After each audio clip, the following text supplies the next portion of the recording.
things together. There we go. All right, how you doing?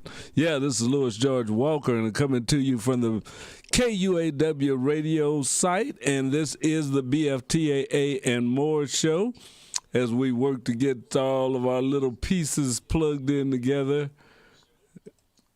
I've got to turn down this other computer that's playing because I'm getting thrown off. Okay, there. All right, how are you doing today? This is the BFTAA and More show. I am your host, Louis George Walker, and I'll be bringing you today's bits of information, technology news, things going on at NASA, and all that we can for technology. Yes, this is all coming to you from Knowledge, Understanding, and Wisdom Radio, KUAW in Kansas City, Missouri, broadcasting from the W.E.B. Du Bois Learning Center, located 4510 East Linwood Boulevard. You can contact us. You can give me a call right now at 816-599-6893. 816-599-6893. You can also hit us up on Facebook and put something in the chat. I'm going to turn the chat on so that we'll have it live on the screen and we'll be able to see you guys and whatever you might put in. So let me see if I can get the chat refreshed. But yeah, this is KUAW. We started this together with the W.E.B. Du Bois Learning Center, the Black Family Technology Awareness Association. Excuse me. And our goal is to bring some education, information, not just about technology, but things going on in the community, things that you may be wanting to know about. And we work with youth and getting youth into broadcasting, learning about this. We also have some robotics teams. The W.E.B. Du Bois Learning Center has been here for over 40 years. They do a lot of enrichment and study helps for students throughout the Kansas City area, Grandview, KCK, Overland Park, Lee Summit. There's been students from everywhere that come down here and get that extra push or help that they need to keep moving forward, to keep excelling. So be sure and check out the W.E.B. Du Bois Learning Center. They're going to be having the grand reopening in September of 2022. Been closed for some renovations and due to the COVID crisis. They are doing online tutoring, so you can contact the W.E.B. Du Bois Learning Center at their website, and you can still enroll kids because there is a online learning program that is going on right now. It's been going on for more than a year, so that your kids can still get help, get enrichment, and what they need to move forward. So, yeah, be sure and do that. Yeah, now we've got a lot of things that we're going to go through here on the BFTAA and More show. As you know, we give you a lot of good information, and one of the things we like to do is tell you what's going on at NASA.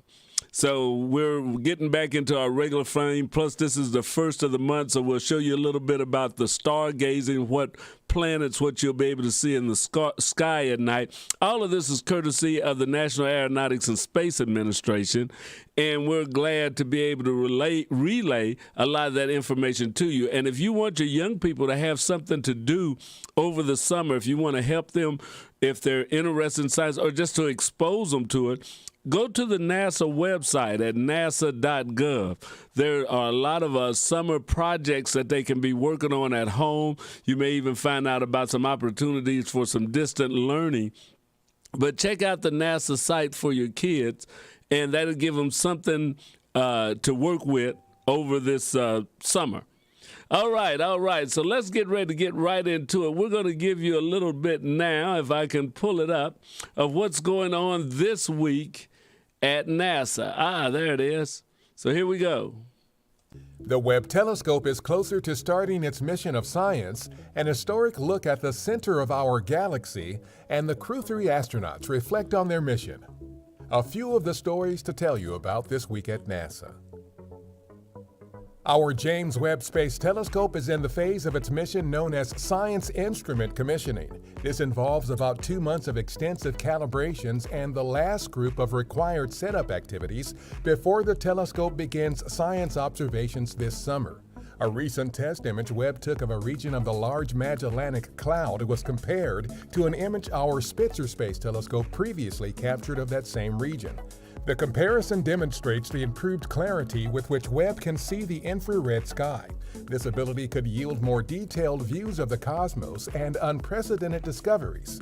For more information about the Webb mission, visit nasa.gov/Webb. According to the Event Horizon Telescope collaboration, this is the first image of the supermassive black hole known as Sagittarius A, located at the center of our Milky Way galaxy. The Event Horizon Telescope uses data from a worldwide network of telescopes. Observations from NASA's Chandra X-ray Observatory, NuSTAR, and Swift Observatory were used to help astronomers study Sagittarius A. The astronauts of NASA's SpaceX Crew 3 mission reflected on their recent stay aboard the International Space Station during a May 11th news conference. NASA's Kayla Barron, Rasha Shari, and Tom Marshburn, along with Matthias Maurer of the European Space Agency, spent 175 days aboard the station conducting microgravity science research and technology demonstrations. It was just this awe-inspiring experience and incredible honor to represent the NASA team and family in that role, and also to have our relationships as a crew grow through that expeditionary living and really supporting each other so that we could get the most out of every single day in terms of accomplishing our mission. Crew 3 splashed down May 6th off the coast of Florida in SpaceX's Crew Dragon Endurance spacecraft. Our InSight lander on Mars has detected the largest quake ever observed on another planet. The estimated magnitude 5 quake occurred earlier this month on May 4th. The largest Mars quake previously recorded by InSight was an estimated magnitude 4.2 detected August 25, 2021.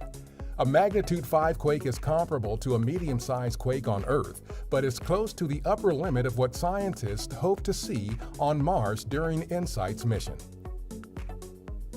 For the first time ever, researchers have grown the hardy and well-studied plant Arabidopsis thaliana in nutrient-poor lunar regolith samples collected during several Apollo moon missions.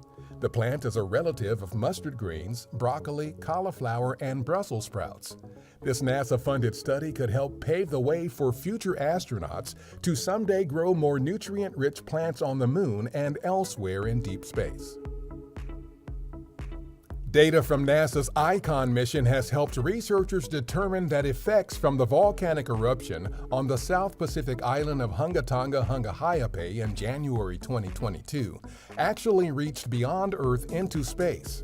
The data show that in the hours after the eruption, hurricane-speed winds and unusual electric currents formed in the ionosphere, Earth's electrified upper atmospheric layer at the edge of space. ICON launched in 2019 to identify how Earth's weather interacts with weather from space.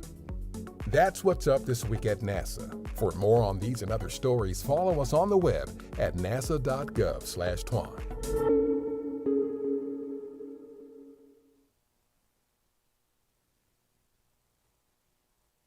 There we go.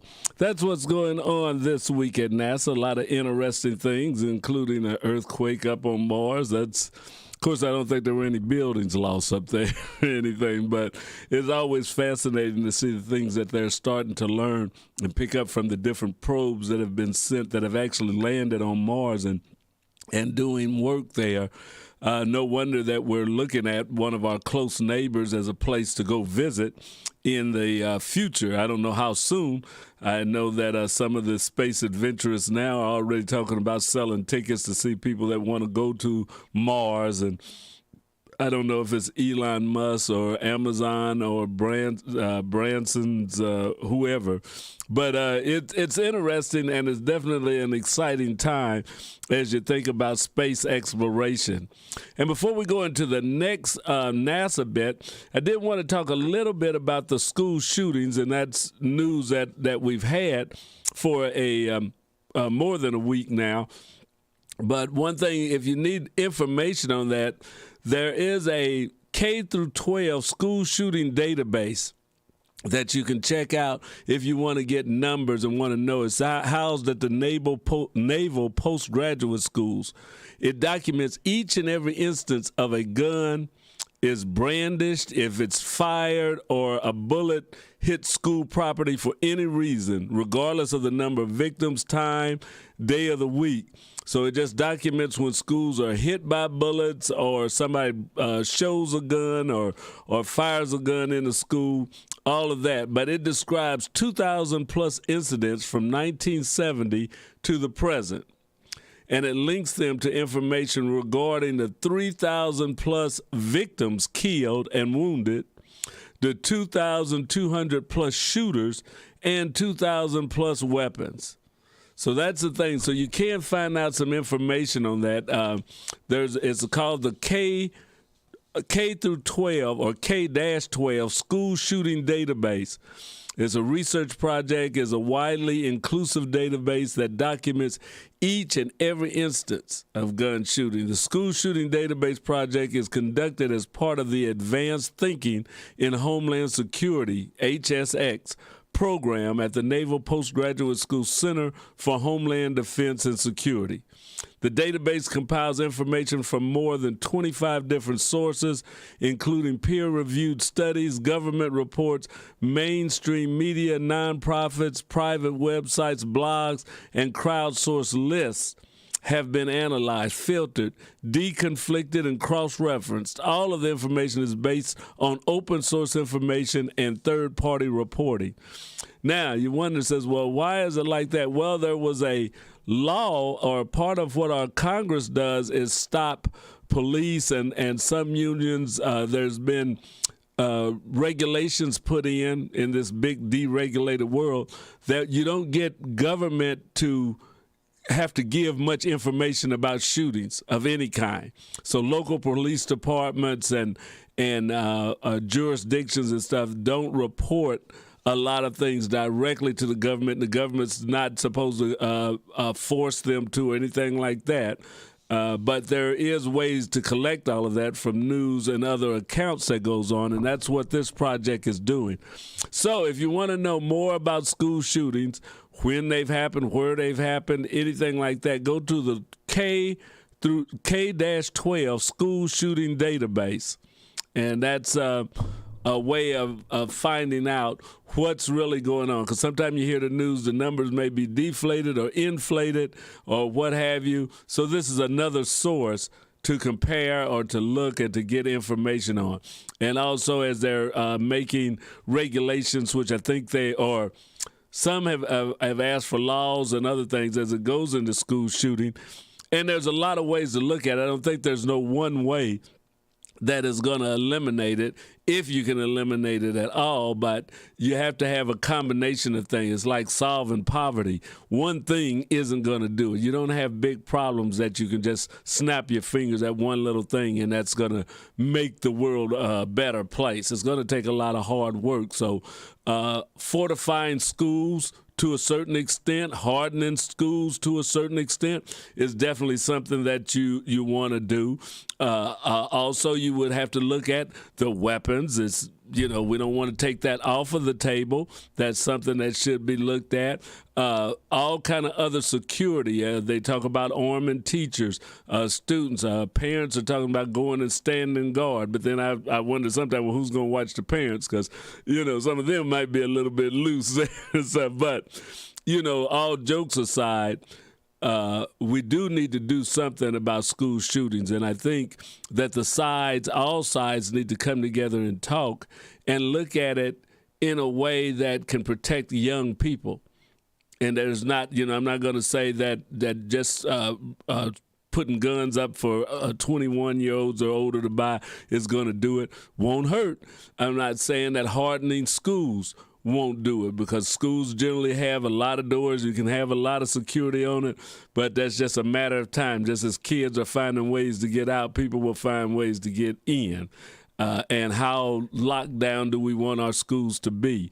So you can make them totally secure, but is that what we really want to do? Because sometimes then you get the feeling of a institutional prison-like setting and not a happy, open setting that you would like to have schools to be. So, it's a problem that we definitely need to look at, and hopefully smarter minds than mine are working on that, and that we can find a way that we don't have these tragedies. Now, when you talk about a lot of the shootings out on the streets, and they say gun control and all that, over the weekend there were so many shootings at so many places, but I haven't seen that any of that was done by long guns.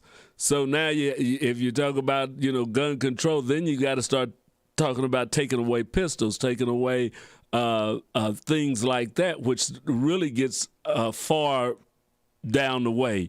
Because nobody was out of these streets, or none that I've seen of so far, that had AR-15 or something. They had pistols, which are just as deadly. But, how do you take all of that away? It's going to be a problem. I remember seeing a movie, I think I was watching Wide Earp, and they had this problem even way back then because they wanted them to disarm when they came into Tombstone or into Dodge City. So this ain't something new. Because shootings were out of control, things were happening, people decided that, the law officers should have the guns. They didn't worry about, criminals aren't going to go by it or ain't going to abide by it and stuff. They said you had to give up your guns, everybody. No ifs, ands, buts about it. So I guess if you was a criminal, you could still keep it, but you'd have to pay the consequences. Saw Wyatt come up and they smacked somebody in the back of the head with a pistol and got their gun just because they didn't ask them to give up the gun no more. It was like one time and that was it. So it's not unheard of to say that people can't have guns in the city. That's some of your Western heroes, some of your big lawmen. The way that they made their fame was enforcing the law of not having guns in the city. So think about that for all the Westerners and think this is how America was made and stuff. I've watched movies. Maybe they're not true. Maybe they didn't disarm people. I don't know. But, you watch the movies, you see, you hear some of those things about that. Now, as we move forward with our technology and stuff that's going on, the other thing that we have to show is Space to Ground, which is another NASA presentation. So I want to bring that up now. You'll hear sometimes some of the same information, but then you get a different information because they're mainly concerned about the space station and things that are going on concerning it. So let's go right now to check out Space to Ground from NASA. There it comes. Houston Station on Space to Ground. Welcome to Space to Ground. I'm Nilofer Ramji. Earlier this week, the 7 people living and working aboard the space station said goodbye to one cargo spacecraft as they prepare to welcome 2 more. Just a couple days after the undocking of the Progress 79 cargo craft from the International Space Station, Progress 81 launched from the Baikonur Cosmodrome in Kazakhstan. It docked to the space station's Vedka service module just a few hours later. Progress delivered fuel, water, and other supplies. It is expected to stay docked for 6 months. Space to Ground. Coming up, the astronauts are expecting another delivery, this time from SpaceX. The 25th Cargo Dragon spacecraft is set to launch from the space station from NASA's Kennedy Space Center in Florida, carrying investigations and supplies for the crew. Dozens of new experiments will be flying aboard Cargo Dragon, including studies of wound healing and the impact of dust in the Earth's atmosphere.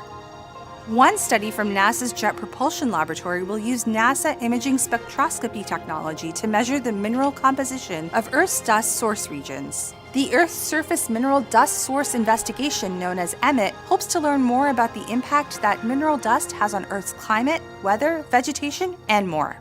The collection of images over a year's time could advance our understanding of how dust in Earth's arid regions affects people now and in the future. Another study from the European Space Agency called Suitor in Space looks at the process of wound healing in microgravity. This understanding is vital for astronauts traveling farther away from Earth who may experience a medical emergency. But here on Earth, these techniques could help with cell regeneration, surgical skills, and may improve the ability to preserve tissues in emergencies. To follow these and hundreds of other science investigations aboard the orbiting laboratory, head over to ISS_research on Twitter. That's all for Space to Ground. You can keep up with all of the cargo arrivals and departures by following space_station on social media. We'll see you next week. All right. So that was Space to Ground, and that's always good to check out. That's kind of interesting about how wounds would heal in space. I hadn't thought about that, but if you're cut and if they stitch it up, how does that work in a zero gravity atmosphere, so that's good research. And as you see, some of the stuff they learned there, some of the research and development has applications here on Earth. So sometimes people wonder, well, why are they spending all this money, or why are they doing all that? A lot of the research and development that goes into advancing one aspect of life for man can be changed to use in another way that is beneficial to others. To everybody. So what they learn maybe up in space about medicine will be something that is usable here on Earth. They're already talking about manufacturing some of the drugs and some of the vaccines or things like that in space, that they can maybe get a pure form of drugs or of crystals and things like that. So we need to not be too judgmental at first about going into space and people say it's not worth it or all of that, because you're using some of the things that were developed for space right now. A lot of the research and development helps us right here on Earth, so don't totally discount it. And then there's a lot of economic resources that get pumped into the community behind things like that. So, you're listening once again to KUAW Radio. This is Louis George Walker. I'm glad to be with you. We're on Facebook, on YouTube, on Twitter, KUAW-Radio. So if you're listening to us over the air right now, you can go to Facebook and go KUAW-Radio. You'll get us. Go to YouTube, KUAW Radio, and you'll see us. Or go to Twitter at KUAW_radio. We're on all locations. So if you're listening on the radio and you want to see us, you can do that. And if you're seeing us right now, but you don't listen to us 24 hours a day, you need to know that we're on. We play jazz, smooth jazz. We have other talk shows and information shows 24 hours a day. This is a 24-hour-a-day radio station. So you can check us out. You can hear some blues. You can hear some old school. You can hear some smooth jazz. We've got all of that on KUAW. If you go to the TuneIn app, KUAW. If you go to our website, www.kuaw.org, there's a lot of players. You can pick one, click on it. You will hear KUAW Radio. If you have Bluetooth in your car, you can join your cell phone to it and play KUAW music throughout the day. You can also pick us up on your Amazon or your Google smart speaker at home. Just tell it to play KUAW. So just say, hey, Siri or Google or, whatever. Hey, Echo, play KUAW, and you will get it. So we're on in a lot of different places, and we're glad to be there. And we hope that you enjoy watching and listening to KUAW Radio. Coming up after me at 6 o'clock this evening will be Shifting Paradigms with B. Michael Long. B. Michael Long is a local poet, educator. He'll be on here 6 to 7. We hope that you tune back in so that you can join with B. Michael Long and Shifting Paradigms that'll be coming on after we're through here. Well, about 15 minutes, because I'll finish at 5:45, and then he can come on after that. But yes, we're doing a lot of things. Also, for those of you that tuned in yesterday for Up Close and Cultural, and also for the Jessica Lynn show, Jessica Lynn Speaks Life. We had a little technical glitch to where we thought we had stopped and were starting. I guess I did it too fast, but both of those shows ran together. So if you see Jessica Lynn Speaks Life, but it's a 2-hour long, the first hour of it is actually Up Close and Cultural. So we've got a long video on there, but I also broke it apart into 2 parts and loaded them back up so that they do have both of their shows individually on our Facebook page. YouTube was okay. It stopped and started all right, but our Facebook page evidently didn't have enough time between me cutting off one and starting the other that it just kept them all running together. So, hey, I apologize for it, but check it out. It's a double play that you can watch on Facebook right now. All right, as we talk about other things that are going on at KUAW Radio and around the world, Atlanta, Georgia. Atlanta, everybody knows, is a big city. It's getting bigger. A lot of people are heading there. And the movie industry, the hip-hop industry, music, all of that's been going. Well, they're even trying to be another thing. They want to be a technology hub in Atlanta. So they're trying to just keep it going where they're being an innovator. And I was checking this article from Afrotech.com by Nguzi Nwanji. And it says, Atlanta set to launch its first blockchain startup incubator with the aim of becoming a leading innovation hub. The Atlanta Blockchain Center, opening this month in Buckhead, the headquarters, founded by serial tech entrepreneur Marlon Williams, will welcome anyone interested in learning more about blockchain technology. Fully funded and operated by Starter Labs, ABC, that's the Atlanta Blockchain, ABC is set to feature a co-working space and training center per the press release. I was in the middle of the crypto investment boom in Miami and saw firsthand the impact it had on the local economy, Williams said in a statement. I want to introduce that same model here in Atlanta to help young and aspiring entrepreneurs build the next big five in tech on the blockchain. Yes, movement toward black economic empowerment. With the upcoming kickoff, the mission is to bring more jobs to the local economy through the projects they incubate, as well as to strengthen the community as Atlanta's tech scene keeps growing exponentially. Atlanta is a critical city to capitalize on growth in capital and resources of cryptocurrency, Michael Turpin, founder and CFO of Transform Ventures, said.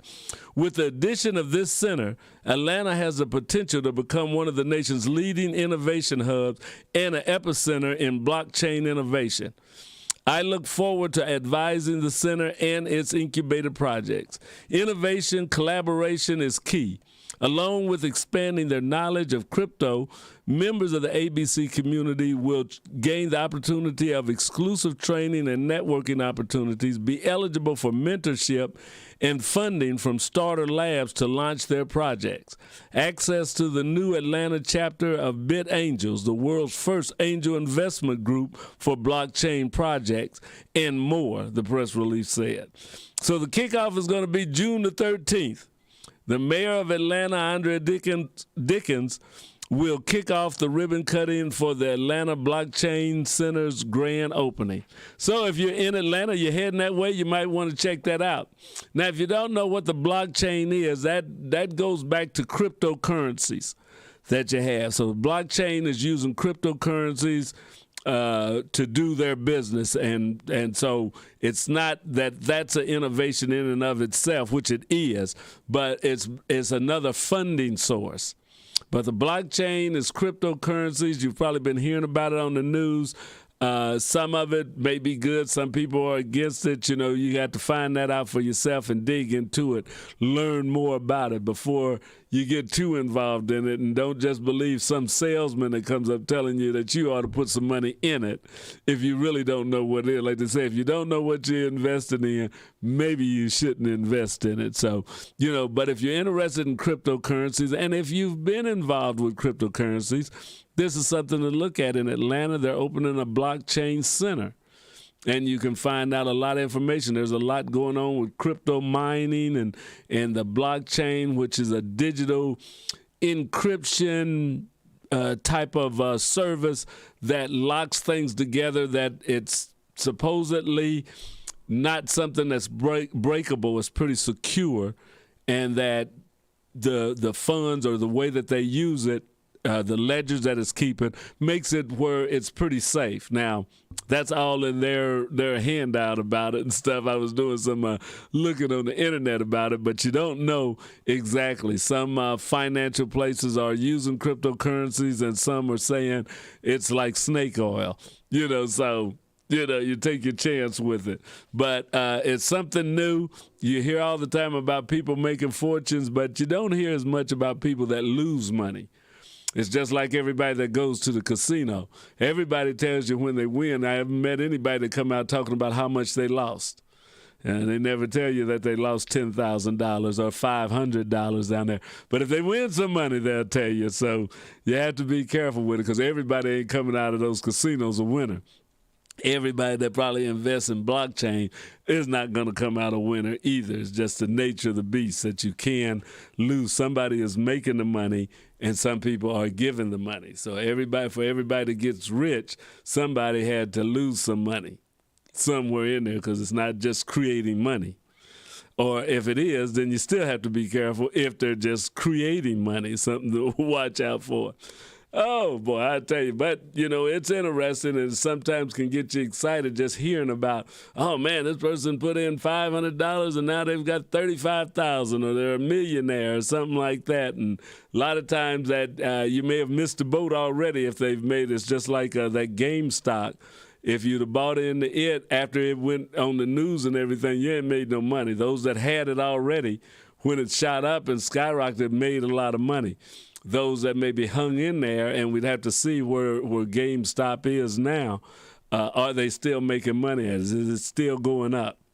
So be careful with your hard-earned money. Nothing's wrong with investing. You should know as much as you possibly can about your investment. That's it. I mean, I have money invested in mutuals and things too. So I'm not saying that you shouldn't invest your money, but I'm saying that you should be careful with investing your money. All right, so now we're going to go back to one last bit of information that's from NASA, and it only comes out once a month at the first of the month, and that is to tell you what's going on in the sky, what's up. So if you look up in the morning sky, in the night sky, even in the daytime, what's going on in the sky? What's happening with the stars, the planets, the moon? What is there to see? And a lot of the things that you can see or witness with your naked eye. You don't even need a telescope, or if you just have a pair of binoculars. So let's see what's going on with what's up right now.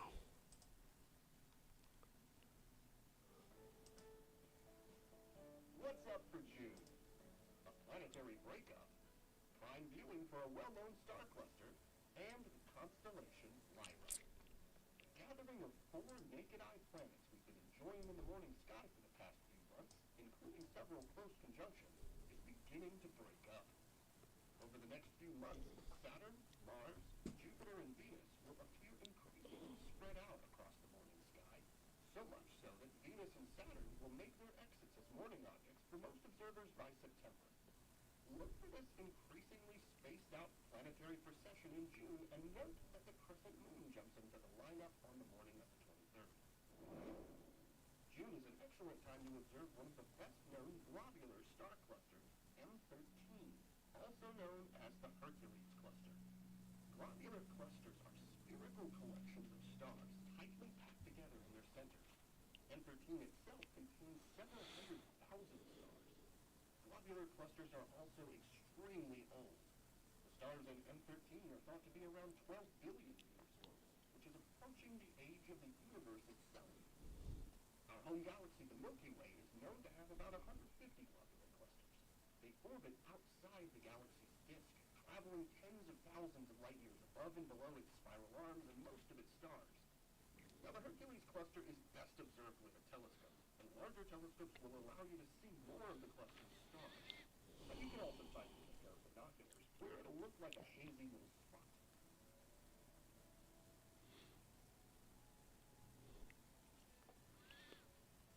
Find M13 in the constellation Hercules, which is high in the east in the first couple of hours after dark in June. First look for the bright stars Vega and Arcturus.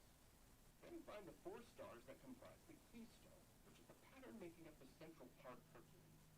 You'll find M13 about a third of the way between the 2 stars on the western or leading side of the keystone. So check out the great globular cluster in Hercules, M13, in June, and find yourself staring at an ancient gathering of stars that soars high above the Milky Way. Finally, in June, a quick introduction to one of the smaller constellations that's home to one of the brightest stars. That's the constellation Lyra. It represents the lyre, or harp, played by the musician Orpheus in Greek mythology. In Arab cultures, as well as ancient Egypt and India, Lyra was seen as an eagle. And the Inca of South America saw it as a find Lyra by looking for Vega, which is the westernmost of the three bright stars in the summer triangle. In the northern hemisphere, you'll find it halfway up the eastern sky in the first couple of hours after dark in June. Vega is by far the brightest star in Lyra. It's the fifth brightest star in the sky and the second brightest in the northern hemisphere after Sirius. A pair of binoculars will help you see the other stars in Lyra, which form a sort of parallelogram hanging beneath it. It's sometimes described as looking a bit like a diamond ring, with Vega as the diamond. And that's not the only ring in Lyra. It's also home to the famous Ring Nebula, where a star has blown off most of its outer layers, leaving behind a remnant star known as a white dwarf. So let the bright star Vega lead you to Lyra, the harp constellation in the June sky. If you see it as an eagle, or a diamond ring, or a llama, well, that's perfectly okay, too. Here are the phases of the moon for June. Stay up to date with all of NASA's missions to explore the solar system and beyond at nasa.gov. I'm Preston Dice from NASA's Jet Propulsion Laboratory, and that's what's up for this month. All right. So that's what's going on. Another feature in the night sky. I hope that you saw that you could hear that okay. If you didn't, I'm sorry. But at least you got to read the captions that were up under it as it was going by, because I see this desktop audio key was pressed in. So sorry about that if you didn't get to hear, but you just saw it. But next week we'll try and make sure that you do hear some of those things that go on if we can catch them before we, because I hear them in here, but I'm not necessarily sure that it's going out for you guys to hear. But anyway, as we go on through the day, one of the things I want to let you know about is the Black Family Technology Awareness Association is preparing for the coming school year, the 2022-23 school year. And one of the things that we want to do is we're wanting to rebuild our Lego robotics program. So you can play a part in that. We're looking for volunteers. We're looking for volunteers that want to help with working with our Lego Junior robotics. We're going to be offering some training. We actually want to start a new team, and we want you to be a part of it. If you'd like to be a part of working with students from 9 to 12 years old, the first Lego League Challenge is what we're going to be involved in this year, or what we want to be involved in. So we would like for some volunteers to help us empower the next generation of change makers and innovators. There's a spot for you as a first volunteer. So we'd like to have you volunteer in the first Lego League. The first Lego League volunteers are part of a global robotics community preparing young people for the future. Even if you only have a few hours to give, your contribution can make a difference. Working side by side with first participants, volunteers play an important role in shaping young minds and inspiring students to achieve. So that's what we want. We need some volunteers. You don't have to have any experience. There will be some training opportunities for you. It's a good place to network. It's a good place to help work with young people. So if you're a recent graduate, if you're a college student, if you're in engineering, or you want to get into teaching, this may be a good thing for you to do on the side as a volunteer. 3 or 4 hours out of a week, if that. You know, we meet on Saturdays for a couple hours. You may need to have some time at home for prep work and stuff. So it would be 3 or 4 hours a week. If we can get 4 to 5 volunteers, you could work in a staggered formation where you wouldn't work every week. So that's one of the things that we want you to do. You can volunteer to be a mentor or a coach, or coach a team. You can serve on our planning committee. You can lend your technical or professional expertise. So if you work in engineering, if you've worked with robots or electronics, or if you like that and you just want to see if we need a hand with a certain problem, or be on our phone list so we can call you if we get stuck, then we'd like for you to volunteer with us. You know, we can use community members, parents, teachers, professionals, employees, corporate sponsors. If a corporation, if your company would like to sponsor you guys to come over a couple of times in a month, that would be good. So anybody, not anybody, but just about anybody can volunteer. We do background checks and the like, but we're looking for volunteers for our first Lego Challenge League, first Lego League Challenge team. So if you'd like to get involved, contact the Black Family Technology Aware. If you think you know somebody that would like to get involved in working with this, have them contact the Black Family Technology Awareness Association. You can email us at BFTAA@sbcglobal.net. That is BFTAA@sbcglobal.net. You can also reach us on Facebook. You can give us a call here at the station, 816-599-6893, and leave a message. We'll get back with you. That's 816-599-6893.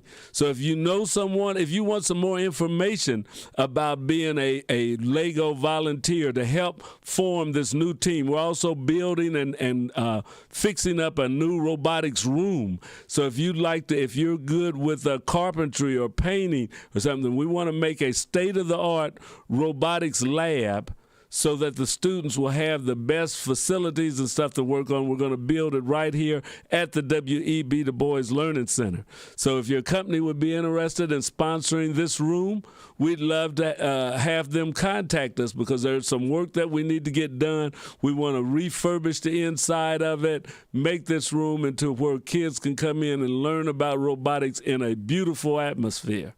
So get in contact with us about the Lego League team that we're forming. We're starting it back up. We had a team before COVID hit, but we haven't had a team since COVID. So it's been 2 years going on 3 that we haven't had a Lego team. So we're looking to reform this Lego team. We're also going to be starting our VEX Robotics team, but right now I want to talk to you about our Lego team, and we'll need volunteers.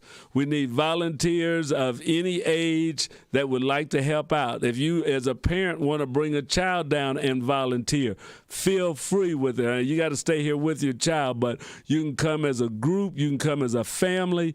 We need volunteers. We will be doing some training. The Lego has, First Robotics has training sessions that'll be offered, I believe, in August. And if you'd like to volunteer, we want to get your name in as soon as possible so we can get you into the training sessions so that you can learn about Lego before the league starts off and become one of our subject matter experts on it. So give us a call, give us a contact. KUAW or Black Family Technology Awareness Association, and say you want to get involved in our robotics program. We need your help. We need you to help us with this. So volunteers make the community, make what we do possible. So if you'd like to volunteer, please get in touch with us as soon as possible. All right, that's it for my show today. This is the BFTAA and More Show. I'm your host, Louis George Walker, and it's so good to be with you today. I hope you learned something or that you picked up something that seemed interesting to you. If you have any questions about some of the websites or links that I mentioned, since we didn't put them up there, just get back in touch with me and I'll try and get those to you. All right, that's it for today. We will talk to you later. Have a great day. Bye-bye.